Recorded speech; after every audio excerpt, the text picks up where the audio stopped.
What up, Vibers? Welcome back to another episode of the Vibe with Kai podcast. I'm your host, Kai, and as always, I'm really thankful that you're here spending a little bit of your day with little old me. Before we jump in, if you get something from this episode, if it makes you feel seen, understood, or even a little less alone, please take a second, subscribe, and leave a review. It really does help this show reach the people who need these conversations the most. And make sure you're following me at The Vibe with Kai on all major platforms: TikTok, Instagram, Facebook, YouTube, Threads, all the places. Okay, cool? Cool. Okay, cool. All right, today's episode is a really powerful one. Today, I'm sitting down with Jonathan Kemp. He is an entrepreneur, former law enforcement officer, mental health advocate, and I gotta tell you, Jonathan has one of the most layered, honest, and eye-opening journeys that I've heard in a very long time. Jonathan has lived through the kind of, I guess, quote, invisible battles that so many people face quietly. I'm talking about things like bipolar disorder, depression, addiction, even late in life dyslexia diagnosis. All of that while navigating high pressure careers and the weight of outward success that honestly didn't protect him from any of it. He's got a brand new memoir out called Finding Peace in Mind, and this conversation isn't just about his story. It's about what happens when the biggest threat to your well-being isn't outside of you, it's inside of you, and how self-awareness, community, and the right tools can help you find your way back to yourself. So yeah, settle in. This episode, it goes pretty deep, but it's also full of hope and clarity and some real life tools that you can use. All right, Vibers, sit back, relax, and enjoy my interview with the one and only Jonathan Kemp. Let's get right into it. I want to welcome our guest,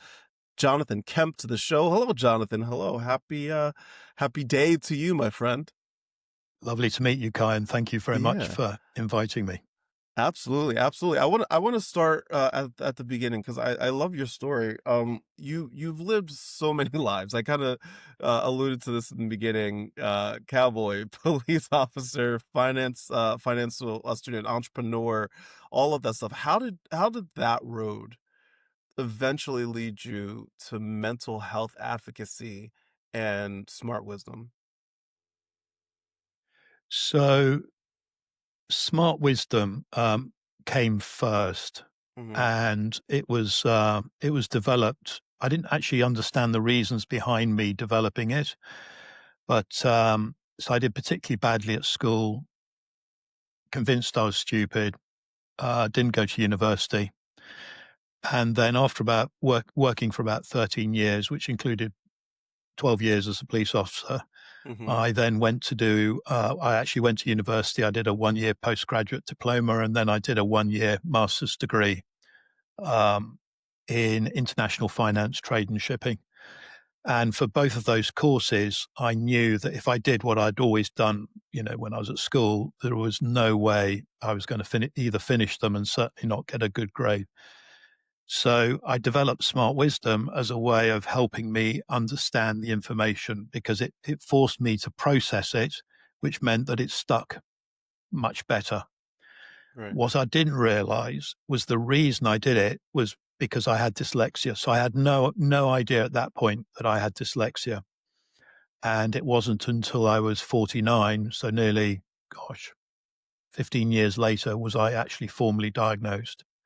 Right. Um, what was interesting was I think when I was at school, it was just never talked about.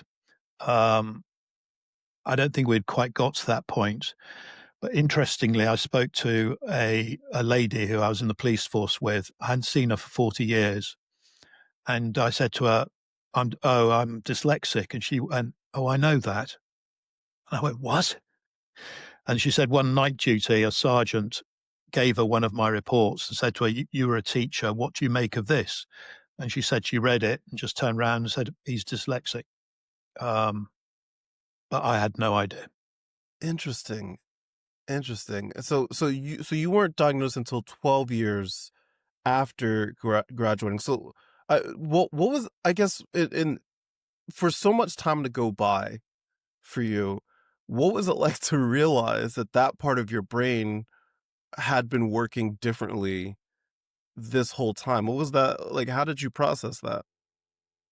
So once I started working on my own as an entrepreneur, some of my colleagues and friends started to sort of make comments, because of the way I spoke, because of the way I wrote. Um, And sometimes because of the way I actually worked, they said, "Do you have dyslexia?" And I said, "Well, to be honest, I don't really know. I've never been diagnosed."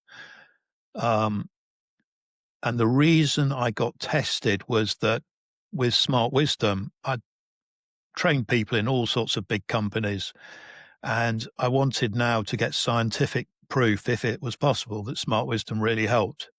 So the first scientific study that was done was with regular professionals, and it showed it increased real-time understanding for those who'd been using SmartWisdom for a year by 20%.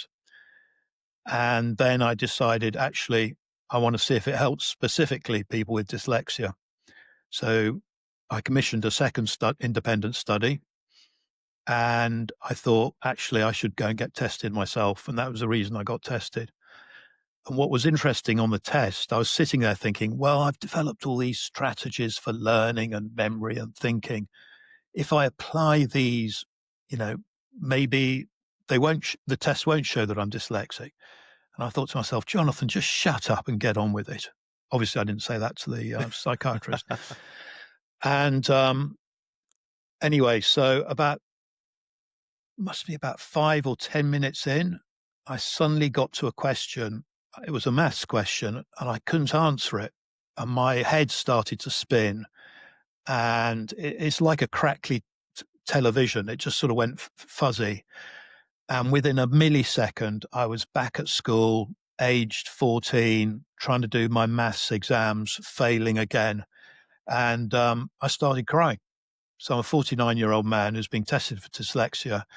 And, it triggers how I always used to feel. And I started crying. Um, anyway, so the tests were actually 3 hours long. And at the end of it, it took the lady, who's a professional psychologist, actually, took her about an hour just to go through, work out the results, and told me, well, beyond any shadow of doubt, you have dyslexia. And the interesting thing was, my first reaction was not to believe her. And she said, well, I'm not going to let you leave unless you believe me. So we came to, I think, a sort of mutual middle ground. What was the impact? I think it just gradually, it wasn't immediate, but it was over the years, things started to make sense. So, for example, it's very common with people who have dyslexia to go into the services, whether it's the army, nursing, police, because we're much more comfortable doing practical work than we are doing paperwork. The only slight snag is that police work and nursing and I guess the armed services, although I haven't been involved in the armed services, actually require a lot of paperwork. So that sort of made sense why I might have chosen that type of career initially. And then other things started to make sense. So on the master's degree, I was studying 10 to 12 hours a day. I took one day off every 2 weeks, and I did that for a year. And by the end of it, I was completely burnt out. But looking back, what I realized was that, if I sit down with someone where they're both of a similar sort of age, background, experience, they're not dyslexic, it will take me time and a half to double time to learn the same thing. And now I just accept that that's the case. I also accept that I can't do two things at once. So if I'm driving a car, I can't listen to someone talking at the same time, even if it's just giving me instructions. I have to do one or the other. So the diagnosis helped me to sort of be more open-minded and listening to the experience of others who have dyslexia. And it just helped a lot of things to make sense. And the other thing that it made a lot of sense, although I didn't want to admit it, was that dyslexia can cause me extreme stress. And I was thinking about this before we spoke, actually, and I was thinking, well, actually, I don't really, I'm a man, I don't get stressed. But the reality is that dyslexia can cause me extreme stress, which can then trigger the mental health issues, particularly bipolar and a bipolar crash. And on that, in that sort of sphere, when I was doing my postgraduate studies, every time I got a piece of coursework, my brain would just literally almost like fold in on itself. And I think, I can't do this. I can't do this. I can't do this. I then had what I now know to be a bipolar crash. That would last for about 3 days. And then suddenly, because I had to turn this work in, I would think, right, I can do it. I can do it. Okay, I'm going to get this distinction. I could see no point just passing. And then I'd have a bipolar high.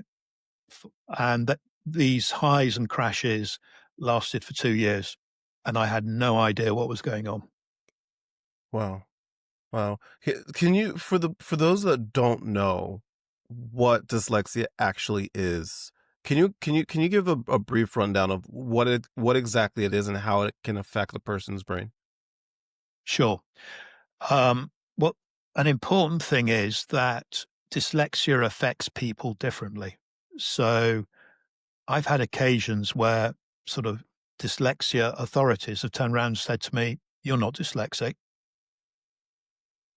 And I've just sort of, I'm quite chilled out about it. And I just say, It okay, bothers me whenever that happens because, like, I talk a lot about ADHD and my struggles with ADHD, and ADHD is a spectrum, just like a lot of very similar things. And a lot of times people are just like, I mean, you don't look like you have ADHD, or you don't, like things along those lines. So I feel you there. Like people, like sometimes, and it's not just people that don't know. Sometimes it is like primary care doctors. Sometimes that will even say things like that, and it's really really disappointing to hear that sometimes. and I completely understand. So how dyslexia affects me, it's, well, in general terms, how it affects humans and the brain is that certain elements of brain processing we struggle with. So there'll be certain elements we're really good at. So I'm really good at sort of seeing the whole, seeing a picture, seeing how everything fits together. But I'm not great at verbal reasoning or numerical reasoning. And one of the consequences of this is that this sort of vast, almost chasm between what you're really good at and what you can't do actually aggravates the situation even more. So typically, if I'm listening to someone talking about their child or their own experience, if they're talking about being easily distracted, the second they say that, I think, "Oh, right, okay." Um, they can't focus, they're causing trouble, particularly if they're still at school. Um, they aren't interested. For me, those are all like key signatures which could suggest that the person has some form of neurodiversity, and because it's my experience, possibly dyslexia. And so those are some of the outward experience, sort of outward experiences you would see internally. So if I speak for myself, I have difficulty reading. I'm a slow reader, and what I will do is that I will jump lines and I will jump words, and I'll sometimes just completely misread words. And that's quite a sort of common experience with people with dyslexia. My biggest problem is mental processing. So I have problems when I'm reading, but also I have problems when I'm listening. So let's say you were giving me directions, either face to face or on the phone. I could probably follow you on the first two, but after that, my brain just scrambles and I just think, I Hmm. can't do this. And so it's the actual visual reading. For me, it's the auditory listening as well. And then in terms of writing, I find it a real effort just to write things, particularly if it's something that requires a bit of sort of imagination or I'm creating something from scratch. That's what I really struggle with. If you ask me to say, okay, can you write about what happened with yesterday? No problem at all. And this affects me even now. So if I'm with a client and they say, well, can you do it as a proposal? I just think, oh, for God's sake. And I've Yeah. been doing it for Yeah. 20 years, but my instant reaction is, oh. And for me personally, AI, in this respect, has just transformed everything because it's taken away what I see as a key disability or a number of key disabilities, one of which is to do this sort of artistic, creative, conceptual thinking. So now what I'll do is I will do a plan using SmartWisdom. So I sketch out the key things I want to say. I will then type it up as if I'm talking to someone. I'll then go to ChatGPT or one of the AI and say, I want you to take on the role of a marketeer or a strategist. I want you to look through what I've done. I want you to create a highly professional, whatever it is, in my own language using, UK spelling, using my words, etc., etc. And it's just like, it's nothing short of a miracle. Hmm. Well, so why now? Why now? Like you have an upcoming memoir that is telling your story. It's actually it's more than that. I mean, it's more than telling your story. It's offering, I believe, tools and peace for people that are in a similar situation as you that have to deal with the similar struggles that you were just describing. So why now? What made now the right time to write your memoir, which is entitled "Finding Peace of Mind"? Why now?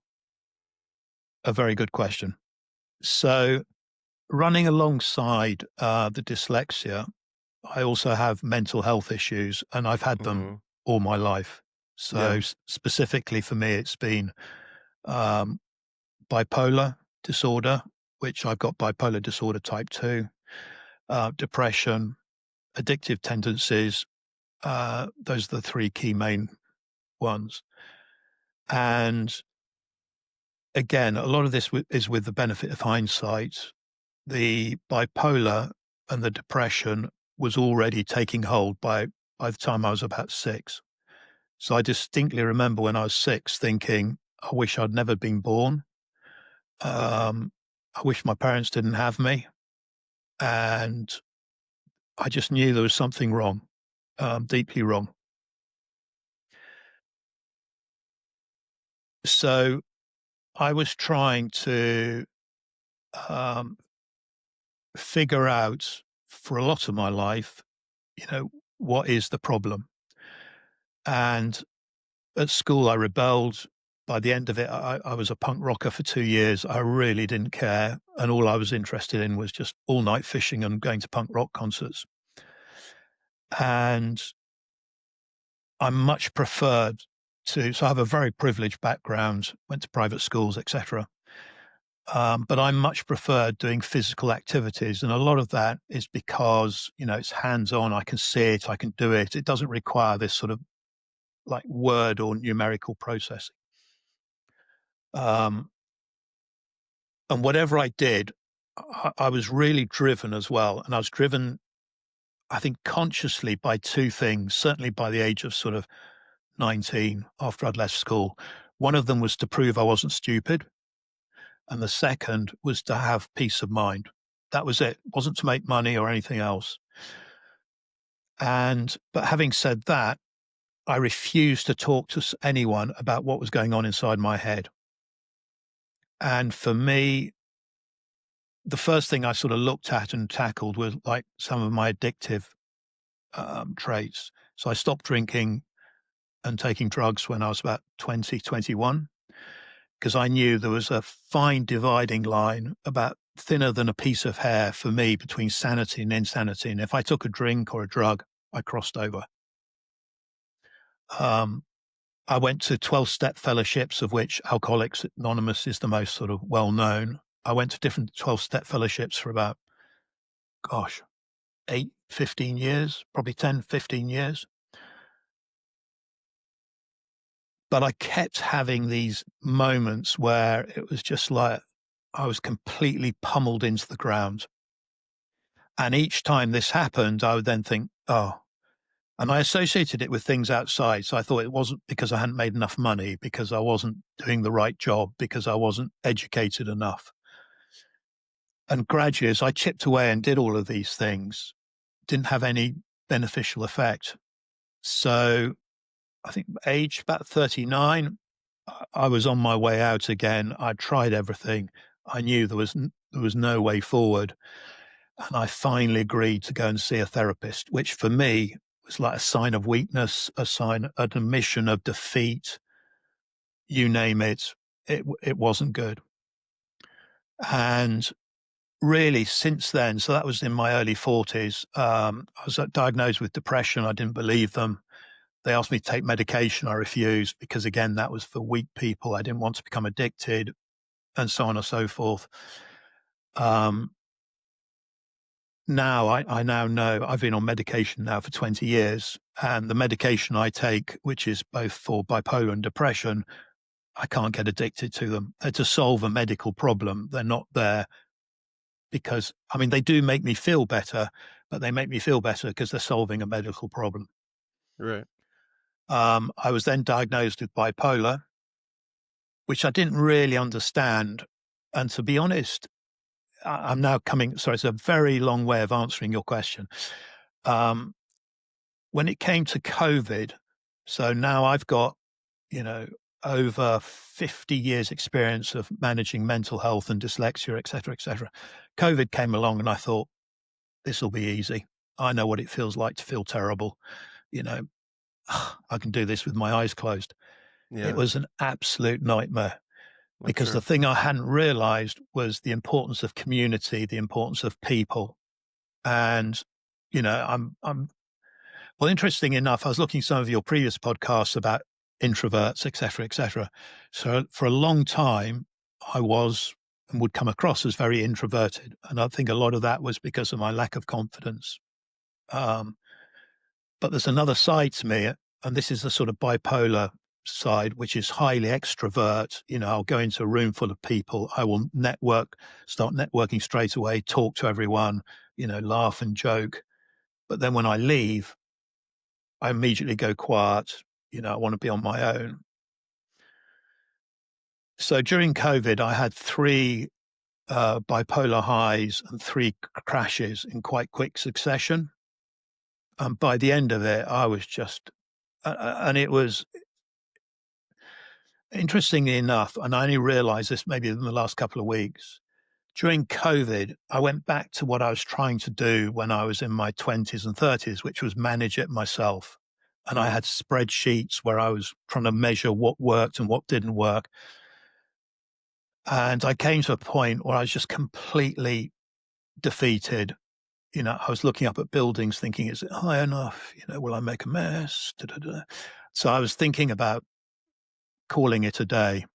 And it got to a point where I thought, I've got to make a decision here. Either I'm just going to shut up and get on with it, or I need to do something.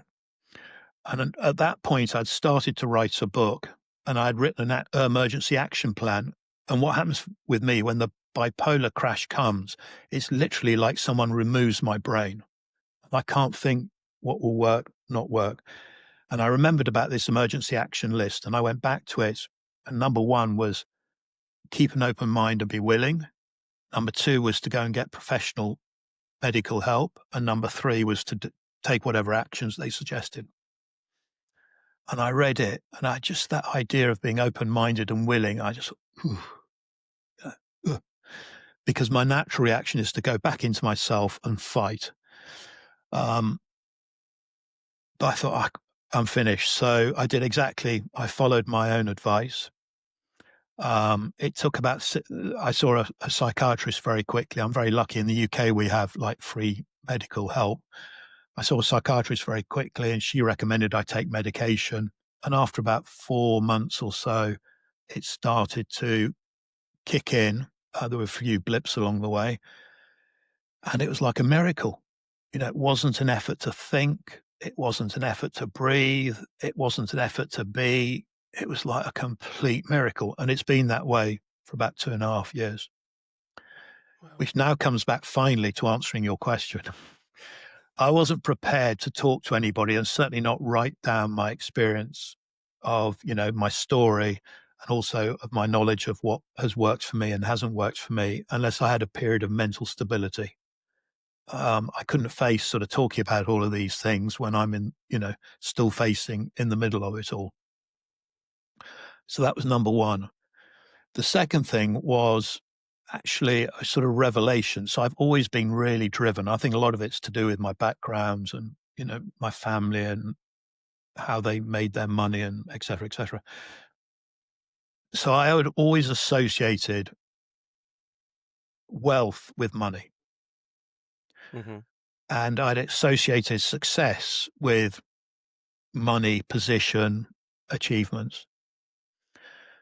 And consciously and subconsciously, these have driven me all my life.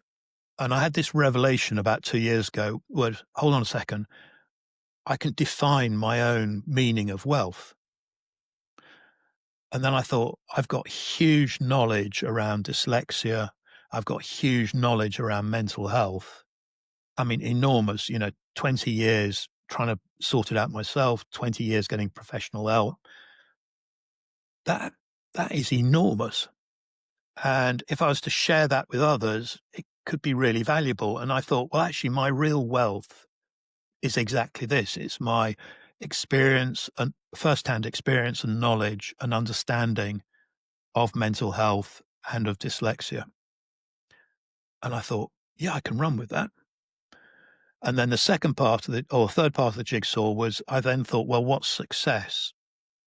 And I thought, well, actually, success for me is if I can put all that knowledge I have and experience into the public sphere for the benefit of others, that's success. And once I'd figured out these two things, plus the fact that I now had a period of mental stability, that's when I decided, right, I'm going to write this memoir, Right. which is made of 3 parts. But the first part is straight memoir. And then the second part are my insights of what works and what doesn't work for me. Wow. So it sound you're. I wonder if for you, especially the point when you were when you were describing looking around at those buildings, that reminded me. Like as you were talking, it reminded me of of my rock bottom, right? Because there was a moment in my life when I was at my lowest, when I was sitting in my kitchen and I was looking across at the closet where I kept all the chemicals for, like cleaning my kitchen and the house and all that kind of stuff. And I was looking at all of it, wondering which one I should take, like which one would hurt the least, which one would I be able to not feel, right?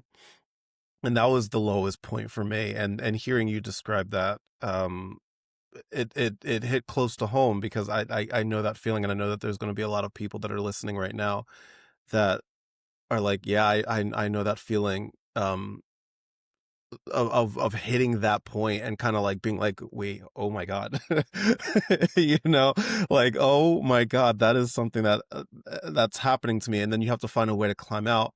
And one of the things that you've said before, um is how the hardest part for you, or the hardest part, wasn't necessarily the diagnosis, it was the not knowing, right? And the toll that it can take on your body and all of that.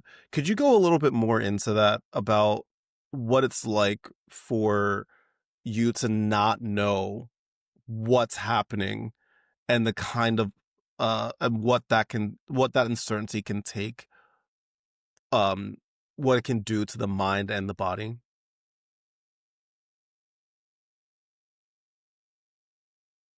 I think it's an interesting question. So, because I didn't know what was happening, I made up my own sort of ideas of why I was the way I was. Yeah. And so actually that had a huge impact on me personally. Um, and whatever I was doing, I was never happy. I was always striving for something else.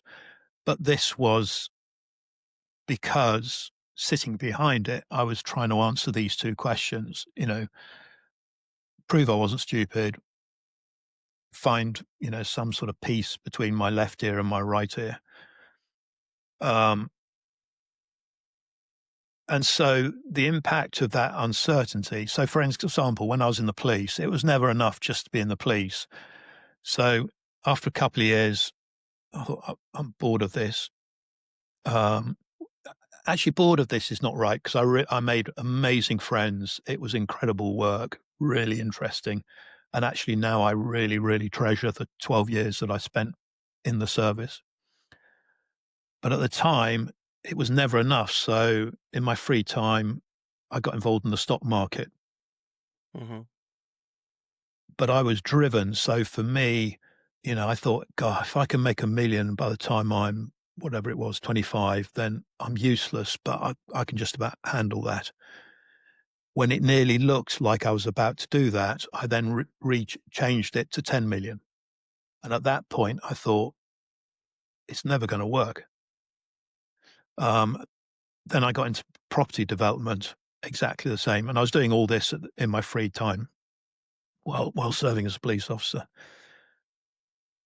I The key thing for me that I would recommend to other people is if some aspect of your brain is not working right, then I think the greatest freedom that I had, and it was a sort of starting block, is to get a diagnosis from a medical professional.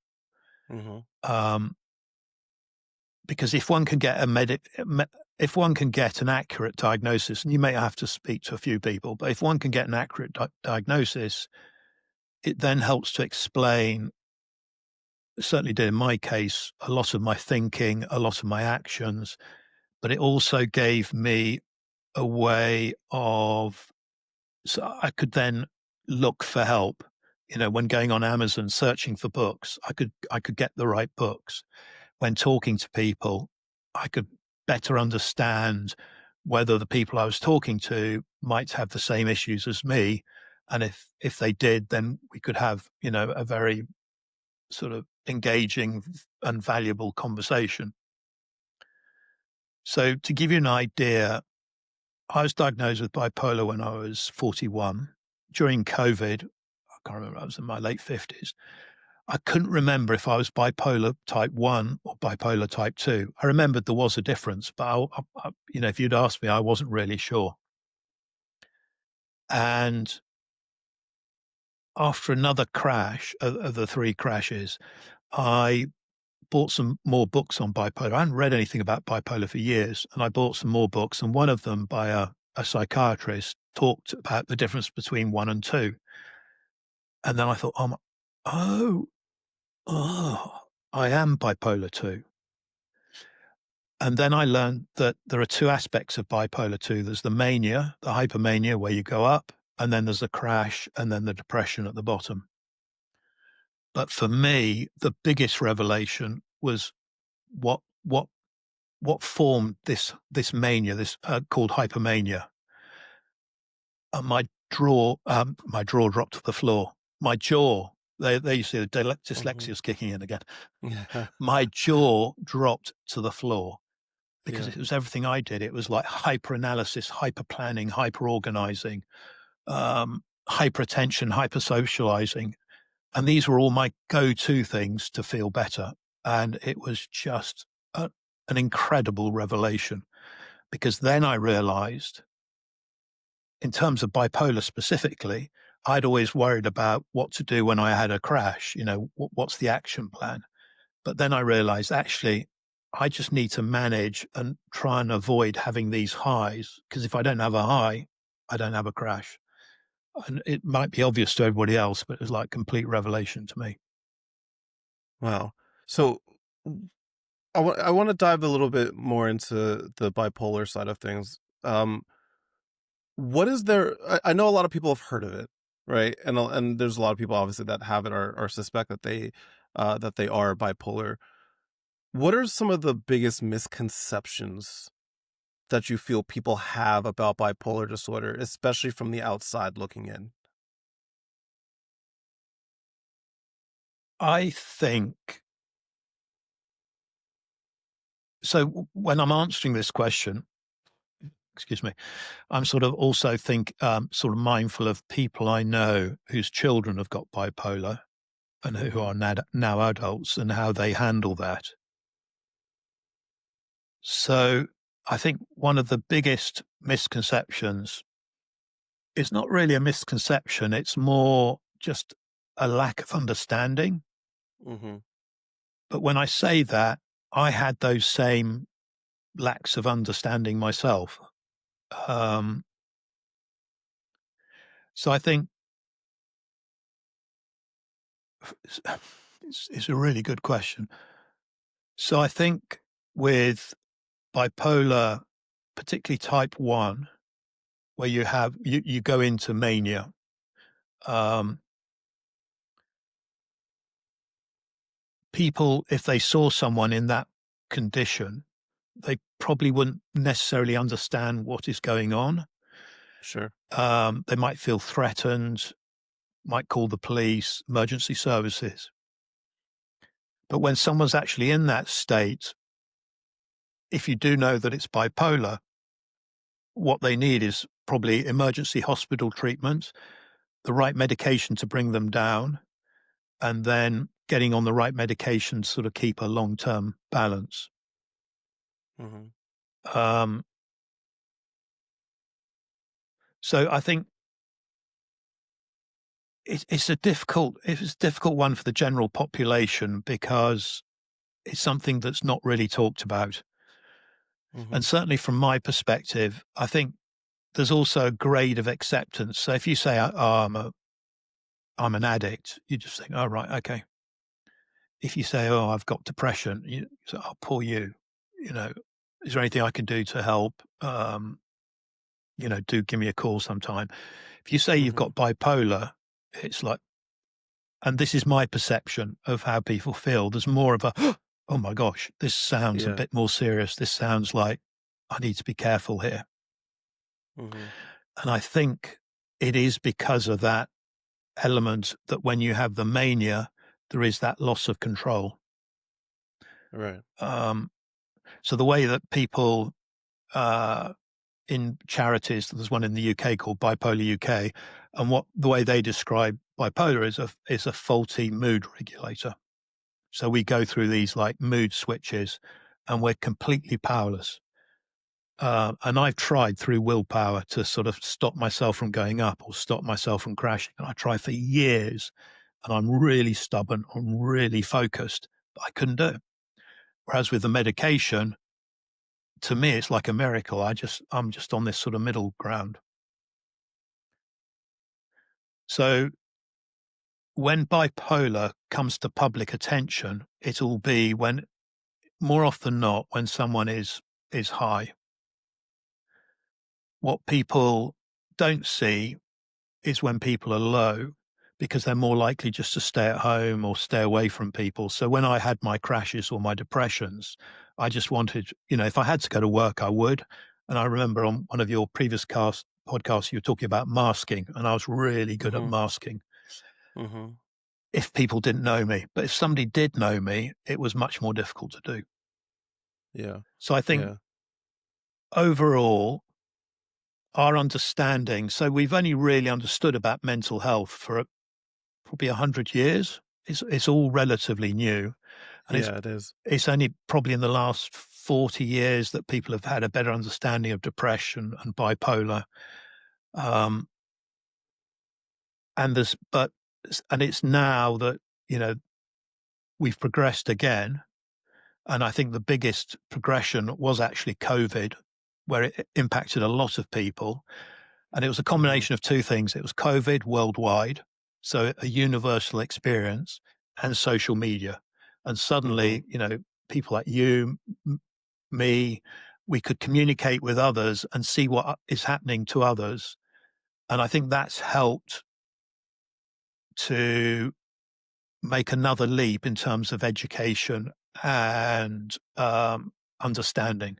And I think it's also generational. So people, like Gen X and younger, they've made a further leap because Mhm. to them it's just all quite normal, where people like your generation and my generation, we came from a world where if you talked about someone and they were acting a bit odd, we would say, "Oh, a bit of a nutter."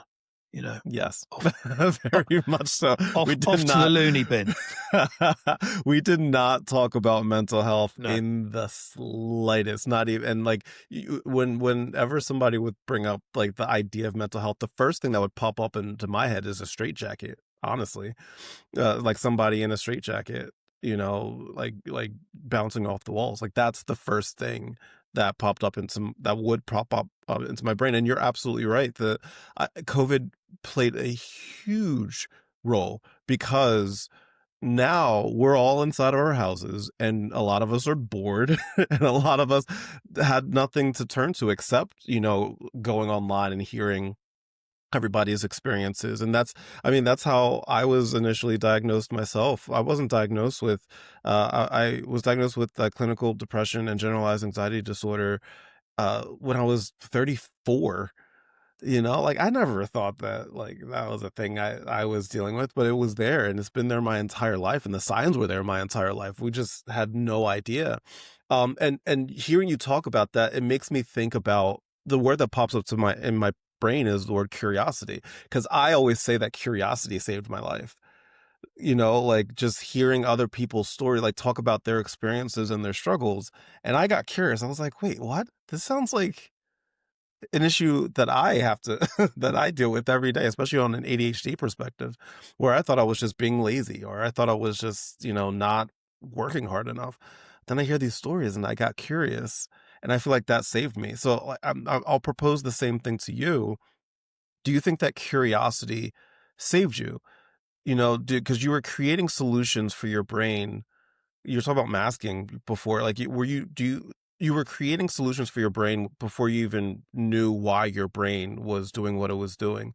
Do you think that curiosity itself just played a role in saving your life? I think curiosity did help. Mhm.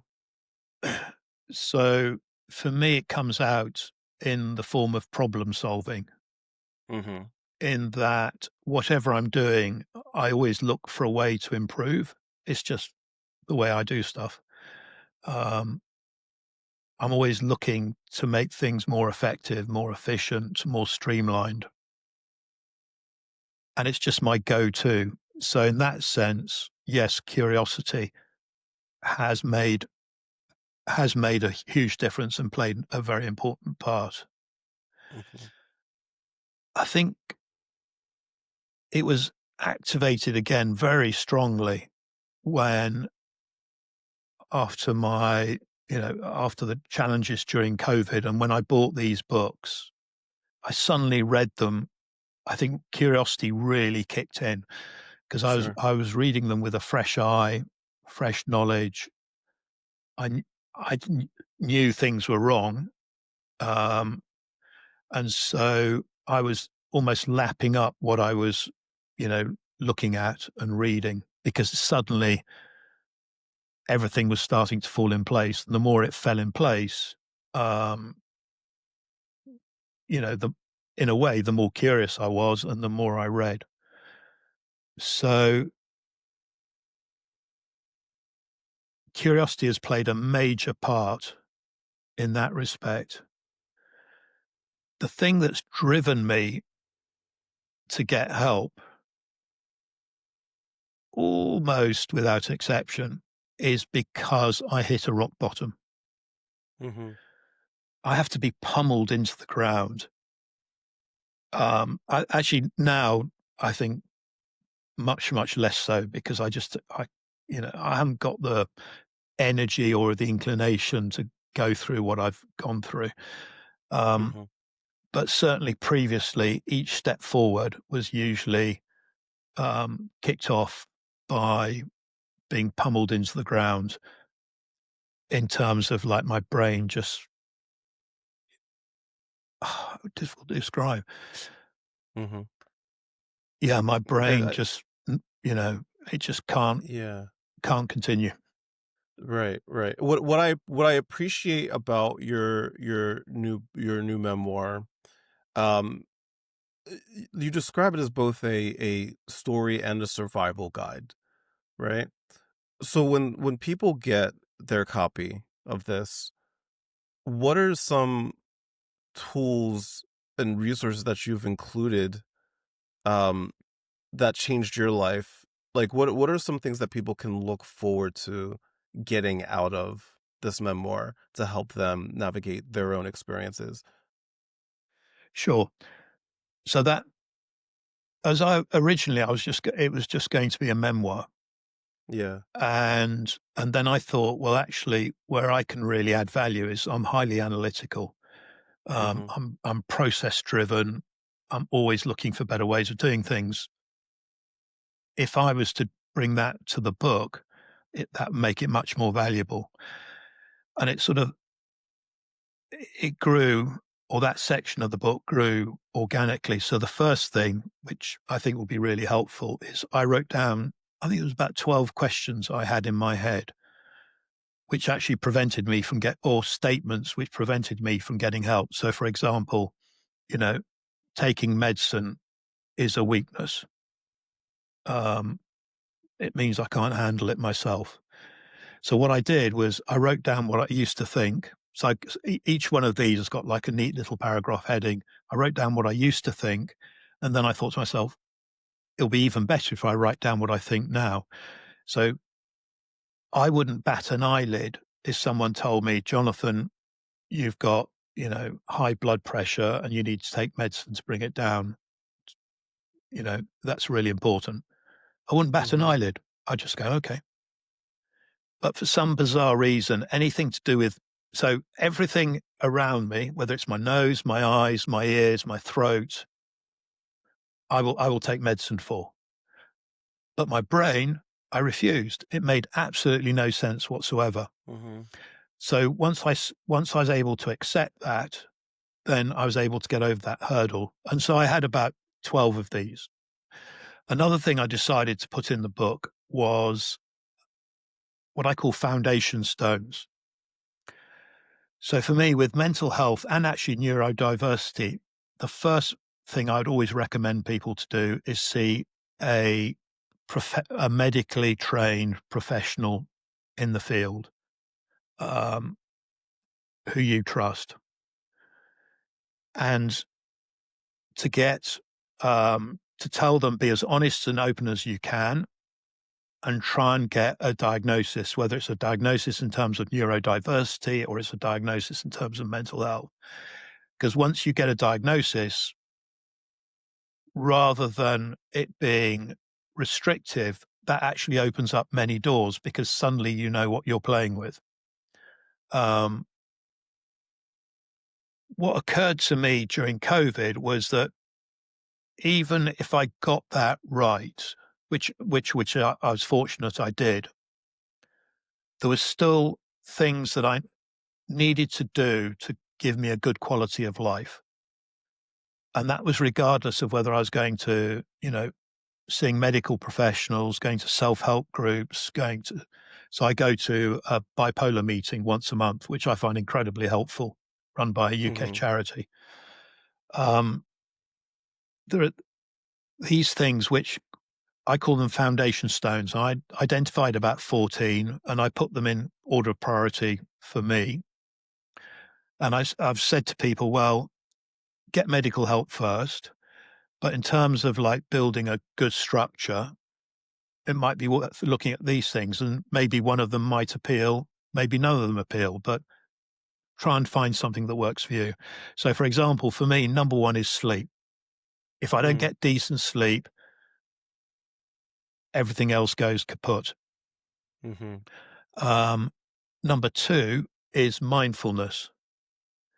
So I found, and this was particularly during COVID, that mindfulness really was the only thing that sort of kept me going.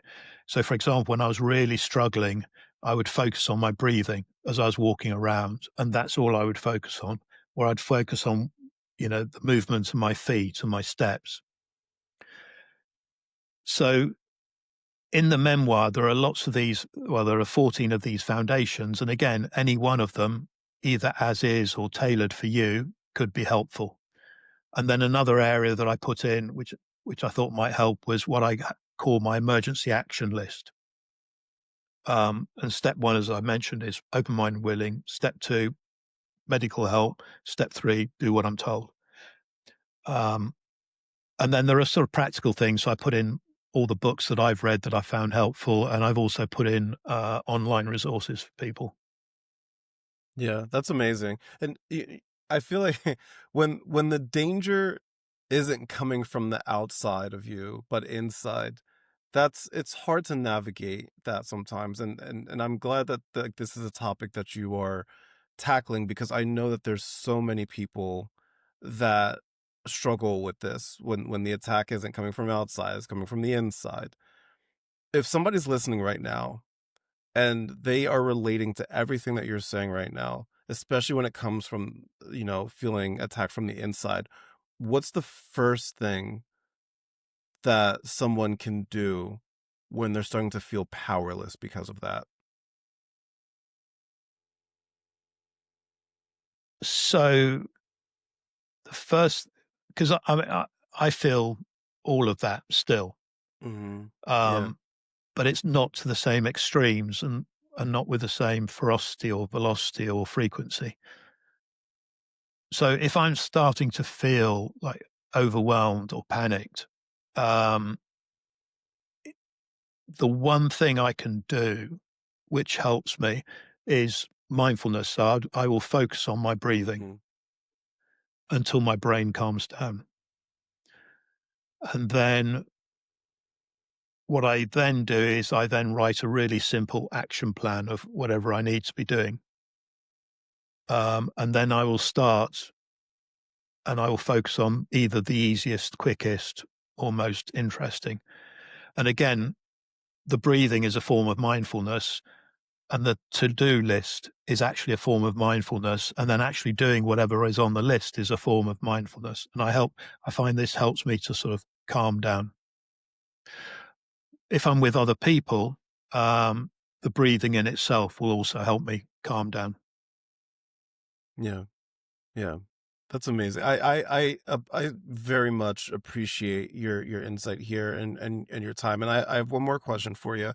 Um, because again, this is I can't wait myself to be able to read more about this and your story, because I know that even though I am not personally, diagnosed bipolar or um um anything like that, I still know, like, hearing your story today, there's just so many similarities to my story, and it just makes me realize that, like, even though we're all on different paths, that we still share these similar experiences and challenges and struggles, that even if we're not necessarily diagnosed with that thing, like, we could still relate to the struggle, and we can relate to the journey that that we're on together.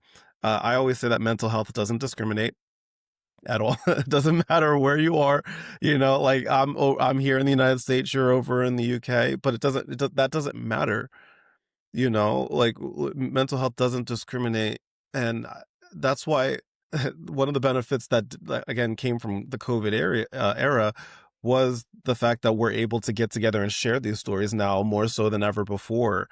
Like, our paths may not have crossed, in Oh, yeah, in the absolutely. past, and now we get to, like, thanks to technology, be able to share this story and hopefully, help people around the world understand that their journey is valid, and that their struggles are valid, and that it's understandable what they're going through. So I do have one more question for you.